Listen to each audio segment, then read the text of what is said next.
Étienne, faut que je te raconte. Je sais que t'es la dernière personne à qui il faut que je raconte, mais là... Donc j'ai fait ma balade sur le pont de Brooklyn, j'ai fait l'aller, j'ai fait le retour, c'était super, ça m'a calmé.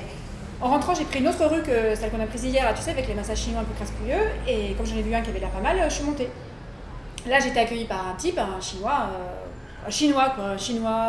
pas d'âge, 50-70 ans, qui parle pas un mot d'anglais, tout sourire, pantalon trop large, les bras qui flottent dans la chemisette, un chinois. Et effectivement, c'était nickel. Donc je m'installe dans la cabine, je me déshabille en attendant la masseuse, et puis je garde ma culotte, et puis je m'allonge sur la table. Et là, en fait, c'est lui qui rentre. C'est lui qui allait me masser. Ok. Et donc, il me masse, il commence par me masser le dos, il me masse la chinoise, tu vois.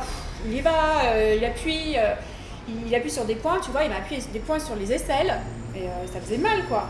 Et je me disais, bon, bah, ça doit être des points de médecine chinoise, donc...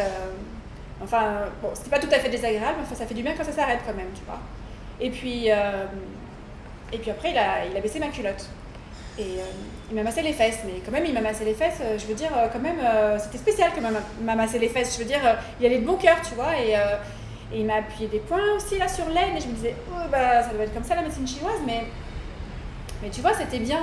Enfin, là, pour le coup, c'était même super agréable, et en fait, je commençais à trouver ça bizarre, tellement ça devenait vraiment agréable, et en fait... en fait, il m'a fait un genre de happy ending. Et voilà, puis il est sorti, et moi je me suis rhabillée, puis j'ai payé le massage, et la fille qui a encaissé m'a dit qu'il fallait le tiper. Punaise. Et attends, moi j'avais aucune idée de combien il fallait que je lui donne, quoi. Et c'est elle qui m'a montré le billet de $5. $5, tu vois, c'est cool. Et je lui ai tendu le billet, et je n'osais pas le regarder, le type, quoi. J'étais trop gênée. Et lui, il souriait, et moi, je sentais que je piquais un phare, quoi.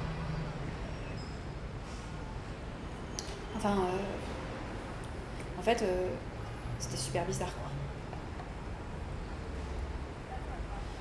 Puis tu vois, le fait d'avoir accepté ça aussi, tu vois.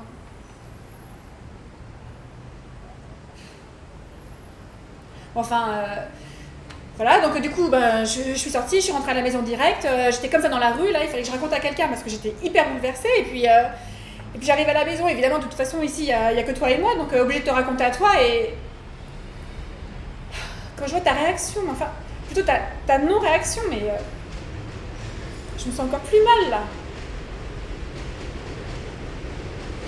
Tu me saoules, hein, tu me saoules, Étienne. Je sais pas comment tu fais, là, pour avoir l'air toujours revenu de tout, là. Parce que toi, moi, je sais pas, hein, mais moi, j'avais jamais entendu ça. Bah, c'est toujours comme ça, les massages chinois, non? Bah non. C'est comme ça pour les hommes. T'as déjà entendu ça pour une fille? Ah, ça, non. Bah non. En plus, c'est arrivé comme ça, moi, j'avais rien demandé.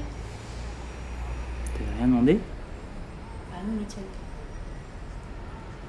Bah non, j'avais rien demandé. Tu veux que je te dise le plus dingue? C'est que ce type, hein, qui me connaissait pas du tout, bah lui, il m'a fait du bien. Ouais, écoute, t'as vraiment besoin de moi pour aller à l'aéroport? Parce que si c'est pas nécessaire, moi je préfère rester ici et ça me ferait économiser $40, ok?